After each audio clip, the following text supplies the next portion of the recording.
പാലക്കാട് ഒറ്റപ്പാലത്ത് യുവതിയെ വാടക വീട്ടിൽ ദുരൂഹ സാഹചര്യത്തിൽ മരിച്ച നിലയിൽ കണ്ടെത്തി. തമിഴ്നാട് സേലം സ്വദേശിനി 23 വയസ്സുള്ള കൃഷ്ണവേണിയാണ് മരിച്ചത്. സംഭവത്തിൽ ഭർത്താവിനെ പോലീസ് കസ്റ്റഡിയിലെടുത്തു. കൊലപാതകമെന്നാണ് പോലീസിന്റെ സംശയം.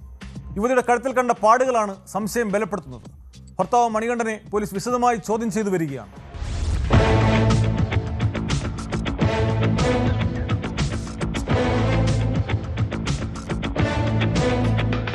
ഒറ്റപ്പാലം അശ്വനി ആശുപത്രിക്ക് സമീപത്താണ് യുവതിയെ വാടക വീട്ടിൽ ദുരൂഹ സാഹചര്യത്തിൽ മരിച്ച നിലയിൽ കണ്ടെത്തിയത്. തമിഴ്നാട് സേലം സ്വദേശി 23-കാരി കൃഷ്ണവേണിയാണ് മരിച്ചത്.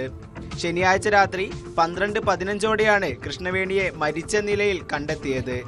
സംശയം തോന്നി സമീപത്തുള്ള ബന്ധുക്കളെത്തി നോക്കുമ്പോൾ മുറിയിലെ കിടക്കയിൽ യുവതി മരിച്ചു കിടക്കുന്നത് കാണുകയായിരുന്നു.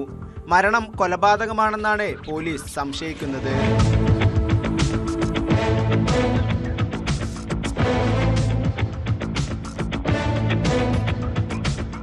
പോസ്റ്റ്മോർട്ടത്തിന് ശേഷം മാത്രമേ മരണകാരണം വ്യക്തമാകുകയുള്ളൂ. കൃഷ്ണവേണിയുടെ ഭർത്താവ് ആത്തൂർ സ്വദേശി മണികണ്ഠനെ ഒറ്റപ്പാലം പോലീസ് കസ്റ്റഡിയിലെടുത്തു.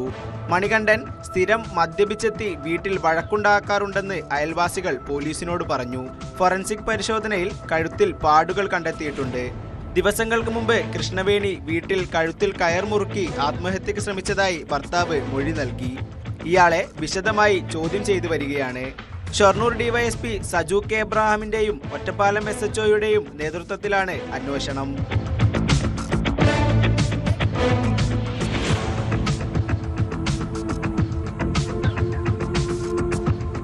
ന്യൂസ് 18 പട്ടാമ്പി. കൂടുതൽ വാർത്തകൾക്ക് News 18 Keralam YouTube channel subscribe ചെയ്യുക.